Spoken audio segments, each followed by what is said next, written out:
Good morning, everyone. Today is Thursday, February 22nd, and today we will cover the trades for TSLY and CONY, and of course, a little bit of curve, as part of the TSLY coverage. But anyway, we actually had a trade yesterday on CONY. Nothing on TSLY, but long story short, they added 175 contracts to the synthetic position for CONY, and then they made a trade. I don't have the screen print. I apologize. Just thought about that now. But either way, so they have CONY. Again, I'm going to do CONY first for a little bit, changing things up. I know some people appreciate that. Some people probably hate it, but it is what it is. I'll change it up every now and then. But currently, CONY has one synthetic position, which is the synthetic 190. They added 175 contracts to the 190. Before that, it was only 18,410. So they finally had some addition. And if you look, the buy call was much cheaper than the sell put as part of this synthetic. So they actually made money on this transaction. Because if you look, coin is priced at 162 and the strike for the synthetic is 190. Okay.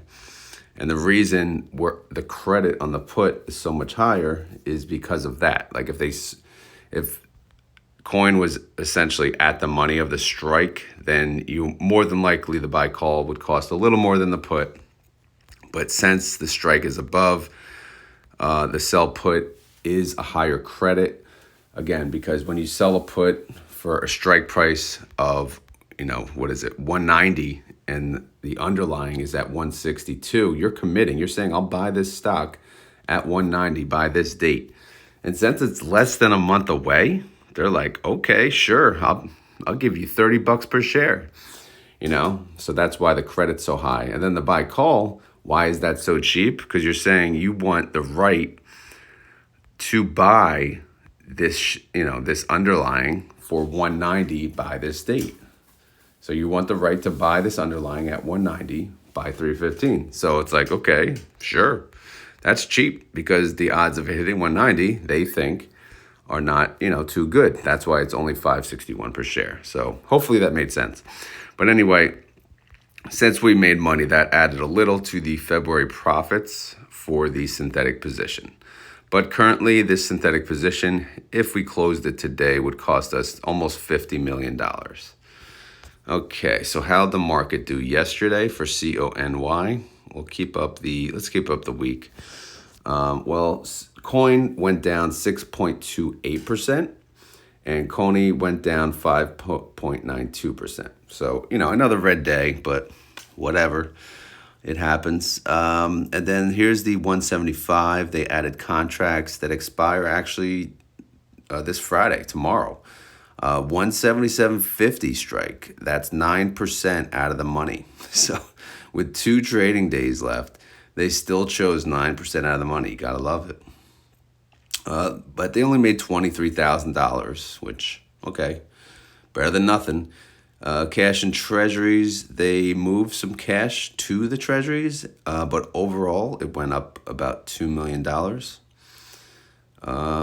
Outstanding shares, 14,200,000. Weekly income on the weekly options, they're still in the debit position, so I'm not going to cover that breakdown, but they are making money on the synthetic, which is good. All right, so where do we stand going into tomorrow, being Friday, the expiration date, February 23rd? We now have 175 contracts with a 177.50 strike. That's 9.29% out of the money. Seems pretty safe to me. But you never know. We can go up 10% in one day, but it's only 175 contracts. And then the majority, 18,410 contracts with a 205 strike. That's 26.22% out of the money. So, all right, guys, let's flip it. Let's go green. Let's take advantage of that massive, that's what, if coin goes up 20%, we'll go with it, right? So obviously the 175 contracts will hold us back slightly, but that's a very small portion of the overall holdings. Coin price, again, 162.41. 30-day IV, 78%. 30-day chart, looking pretty good. CONY is still in the 20s, 21.30. I'm showing potential capital gains of $5.55. My reaction is money, baby. If we go up, guess what? We're going to make money on our, on our NAV, or, make some capital gains on our CONY holdings. And on top of that, we'll still probably make money on the weeklies. And on top of that, our synthetic will be in a better position. So if we can possibly go green, it'll be an overall great 2 days. So let's see what happens. We have 2 days. We're ready to flip the script. We're ready to, turn this red into green, but we'll see. I know NVIDIA had earnings yesterday, and they're now like a mass. They're so massive that their earnings, like, it may flip the market, like kind of like how Apple does that. But it seemed that way, at least. What do I know? But yeah, if you own NVIDIA, man, or NVIDIA, whew, you happy. All right, so where are we at for the payment? Again, the month's not over, but synthetic income is just so much. Obviously, that increased a little from that 175 contracts. So we're at 126 million in synthetic income. Taking out the short call income losses, we're at $67 million. So that's about $4.78 per share. But again, don't get your hopes up. You're not going to get $4 in distributions. But, we'll cut it. We'll just say, at this point in time, it's a possible $2 payment. I'm comfortable saying that. So we'll see what happens, though. All right, outstanding holdings. It will only cost us, I got to highlight both of them now.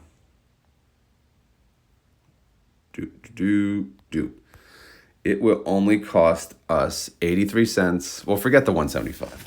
It'll only cost us 10 cents to close the 18,410 contracts, which is at the 205 strike, what did we get for that? We got $3.37 in premium.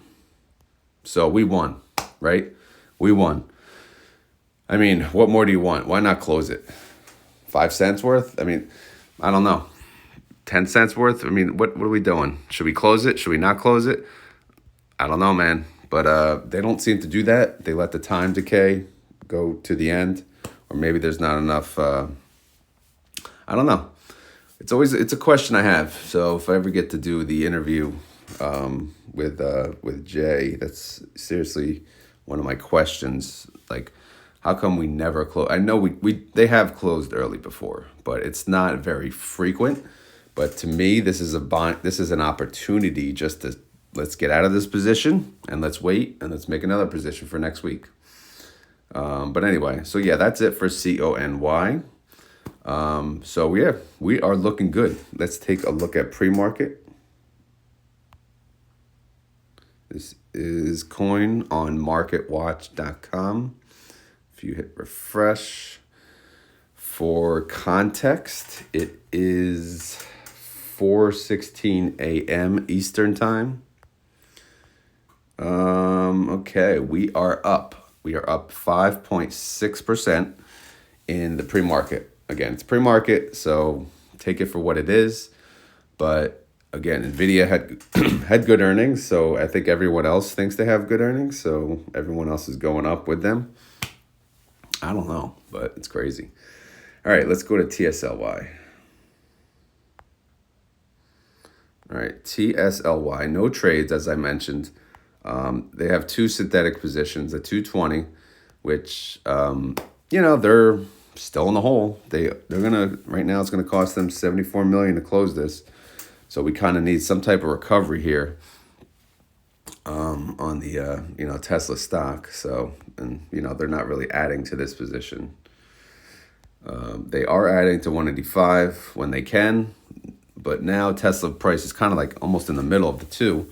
But either way, nothing was added yesterday. So right now, this is, the 185. We're above that price, so we can make money. We can make $12 million on this synthetic position. Okay.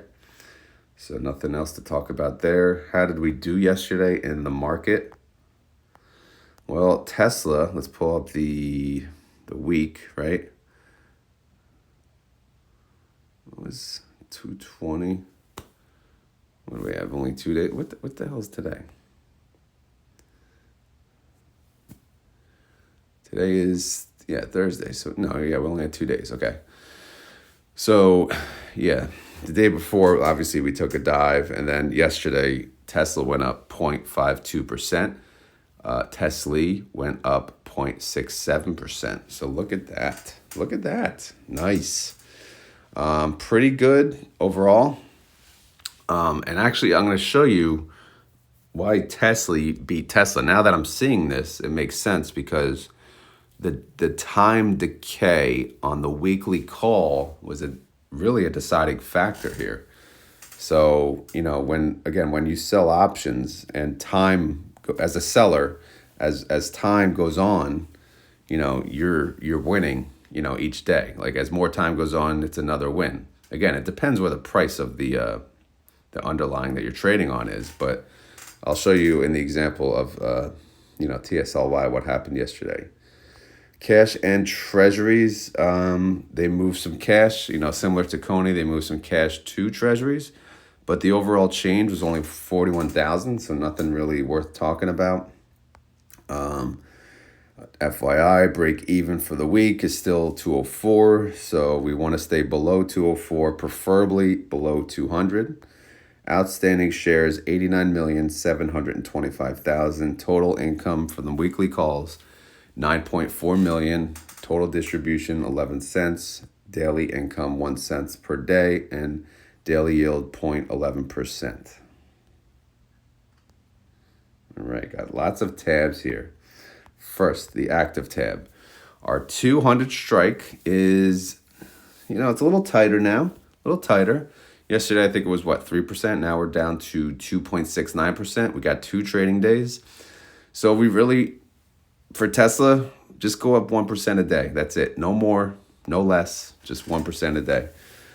So that's where we stand. We have, again, 2 trading days. Tesla price is at 194.77. 30-day IV, 45%, which is good. 30-day chart looking okay. Tesla price 908. And I'm showing we can gain another 24 cents, okay? Because again, we went down in the beginning of the week. I showed we could gain nothing because we essentially sold at the money calls. But now that we went down, we can gain 24 cents back. I'm just going to leave the 4-leaf clover for the week. Here's the hoping we stay under 200. The 1-for-2 split is happening on Friday after hours, so you will see it in your account either Friday over the weekend or Monday. It all depends on the broker. And by the way, I'm going to make an additional reverse split video. I don't think I covered enough in the first one, and I did kind of split it up too because I did some coverage on the video for the reverse split video, and then I did some coverage on my daily videos. So I don't think that was really fair. So I'm going to do it all together plus some additional information. And I'll launch it today at some point, hopefully. Because again, I don't want anyone to worry about it. I also want to remind people it's coming up and what to expect. But obviously for the people that already know, there's no point in watching, I'm sure. Curve, I didn't check the website, but the last time they had 90 contracts, 215 strike, that's 10% out of the money with an expiration of March 15th. Again, that's for the monthly call that they sold. So they want Tesla to be below 215 by that date. The synthetic, again, they're synthetic similar to how YieldMax work. They do buy, call, sell, put. So for the 419 expiration, they want Tesla to be above 265. It's a lot to ask for Tesla to be below 215 by 315 and then Tesla to be above 265 by 419. So either way, they're going to have to roll, one of them, or both of them, but we'll see. We saw Curve's distribution and kind of a letdown on some of these, but hopefully they'll do better the next month. All right, payment, how we looking? Still nothing that great because we're not making money on synthetic. and we're not making too much on short call. So when all said and done, all income comes to about 10 cents per share. Short call income, 11 cents per share. Again, we have to come out of this week in a profit. If not, we may not make any money this month. It's crazy, I know, but I'll skip the reverse split tab because again, I'll do a video today. Outstanding holdings. So the 200, it would cost $1.51 to close as of yesterday. And again, how much did we make? Approximately each one was over $4. So yeah, they're, it cost I think a little less the day before. I'm not sure, but it's still, to me, and I'm not the expert. They are the experts. Like to me, like if I took that much risk, I would have closed my position. I would have taken my happily greater than 50% profit and moved on. But who knows? But I'll show you something in a second. All right, net asset value, 814 million. Come on, let's hit this billion already. Let's go. NAV is 907 and stock price of TSLY 908. All right, so this stuff's pretty cool. I like doing this. Now, so yesterday was February 22nd, right? So if we look at the change from February 22nd, okay, to, from February 22nd to the 21st, the change between those 2 days. Look at what I talked about before, how TSLY beat Tesla. Look at the weekly call. Yesterday on 2/21, here, I'll click it, 6.9 million to close, right? And guess what? Tesla went up in price. Tesla went from 193.76 to 194.77. And guess what happened? It cost us less to close, 6.3 million. So why is that? Because the time decay we were just talking about. So, this negative number pushes our NAV down. So, but since the negative number actually got smaller, our NAV went up a little. So even though Tesla went up, our weekly call is actually, it still went down due to the full day's time value decay. Again, hopefully that makes sense.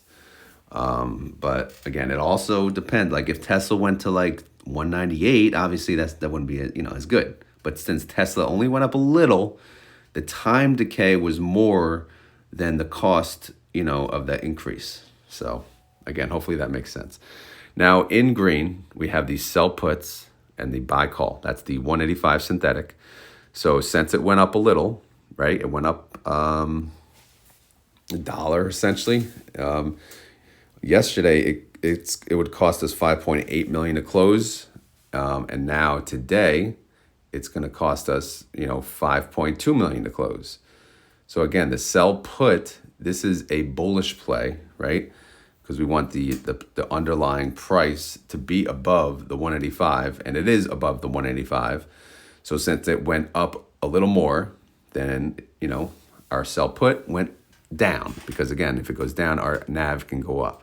So it's 11% change in the put. The buy call, again, also a bullish play. We would have made yesterday 16.9 million, and now today, or should I say as of close yesterday, 17.4 million. That's in green down here. So the buy call went up in value by 3.26%, which is pretty good. Now the 220 synthetic in yellow, if you look at the sell put at the top, row 4, yesterday, that was 83.9 million to close. And then now today, 80.9 million. Again, a little less, 3%. It went down because Tesla went up, which is good. So we want Tesla to go up. So these puts will cost less and less and less to close, especially the 220. The 220 is just killing us. Now, if we look at the buy call for the 220, yesterday we could make 6.4 million. And then today we can make 6.4 million. So not much change on that because it's, again, the call is just so far away that nobody's going to want to buy it, right? So from yesterday to today, $1 change in price, people are like, still don't want to buy it. So that's why the movement on the buy call was barely, not even 1%. So Again, just additional coverage on the movement on the holdings to hopefully, the whole point of this, guys, is to help you understand how these funds work. And also me, believe me, I'm learning with you. So it's not like I'm the rocket scientist here. It's the Excel that's doing most of the work, but it's just to help look at every little detail to see how these funds work and see how they play out. It's good to learn about these funds and learn about options at the same time, so we can do it ourselves, right? We want to be good options traders. Either that, or we just want to know how the fund works so they can do it for us and we can make money. But yeah, I'm really hoping that helped. I haven't really heard feedback on this part of it, but please leave feedback and let me know if this did help, or if you want me to try to explain it a little better. Let me know. There's really there's 2 more days of coverage on this. Probably not going to do this every week. It depends where they do the strike. If they do it at the money again, then maybe I'll do it again. But I don't know. We'll see. And plus, when they have 2 synthetics, it's really hard to look at. So if they ever go back to 1 synthetic, then maybe I'll do it. I'll do it then too. But I don't know. We'll see. But let me know if that helped you guys. I'm just curious. We have 1 more tab. We have the share count. And honestly, I just can't believe it. Still 89,725,000 shares. So, I mean, if you look really from the announcement of the reverse split, it went down a little, nothing crazy. So people aren't that scared. I guess most of the investors in TSLY have been around the block, so they understand how it works. They're not running for the hills. Either that, or people ran for the hills and then other people joined. So I have no idea. But yeah, that's where we stand. We have 2 trading days. Strike price 200. That's 2.69% out of the money. Let's go. Small increases. Now, do we want to look at pre-market? Do we dare? Because again, Nvidia had good earnings. So apparently that means Tesla may have good earnings. Let's see. Let's refresh our favorite website, marketwatch.com. Oh, crap. There's our 1%. All right, no more. That's it, Tesla. You're done for the day. So Tesla's up 1.16% in the pre-market. So they're at 197.02. Sorry. So yeah, that's crazy. That is crazy. So yeah, real quick on my swing trades, I added 1 more batch of coin shares. So right now, yesterday was 221. I added 5 more shares at 165.13 because my average was at 170. So each day, if coin is priced below my average, I will continue to add 5 more shares. So right now, my average is 168. And what was pre-market? All right, so right now it's at 170. So today I may not get another opportunity to buy them, okay? But again, if coin does dip below my average, my plan is to buy 5 additional shares. And that's it. But if coin recovers today, it depends how high it goes up, then I can begin the mission of selling. Because again, I plan to take profits. Obviously, that's the whole point of this. This is not a long-term hold. This is just a quick profit-taking strategy that I'm trying. Again, I'm testing this out. I don't normally trade, but I've never tracked funds this closely, so I want to use that to my advantage. So that's why I'm doing that on coin and also Tesla. Again, my average on Tesla is 182. As of close yesterday, I was up 9.93% overall, but I'm not ready. I'm not going to sell any more shares until it gets back over 200. Maybe at 205, I'll sell 5 more shares. Right now, I have 15 left. So we'll see how that goes. But if Tesla goes below my average of 182, I'll buy 5 more. So again, I hope you guys understand my strategy on the swing trading. I'm not going too crazy. I'm not being greedy because again, obviously you saw on the 20th I bought 15, but I'm glad I did kind of because again, I just started, so I got a little excited. But yeah, I own 20 shares of coin now at an average of 168. So we'll see how that goes. Coin jumps up and down drastically. So if it goes up, say 10% from where I'm at, maybe that's a chance for me to take, to sell 5 shares and take some profit. again, I don't really have a set strategy for my swing trading. Maybe in time I'll have something written down, but as of right now, it's just simple. And this is all done through, it's not in a taxable. It's through my wife's retirement account, which is the same account where I'm building out the retire on dividends portfolio. So I'm trying to make money to help support that account. All right, so that's all I got for today. Again, I hope you guys enjoy this content. If you did, please click that like button. It always helps. I know that I noticed the like button has not done as well as it has. Maybe you guys are just getting, tired of hitting the button. But again, if you can, just hit it. You don't have to comment. Obviously, commenting is more work because you got to type. I know. Especially if you're driving, I would never recommend. I'm assuming, most of you are like what I do. I listen to YouTube when I'm driving. So you just hope like the video is not relevant and the person explaining, which I always try to keep that in mind. I try to not speak as if you're looking at the visual. I just speak for both parties, right? The visual party and the audio party. So again, keeping that in mind, obviously I know why most people don't hit like or comment because they're driving. So I get it. I'm the same way. So, but either way, if you're not driving, please click the like button. Yeah, as always, this is not financial advice. I'm not a financial advisor. This video is for fun and entertainment. And again, I hope you guys enjoyed it and have a great day. Later.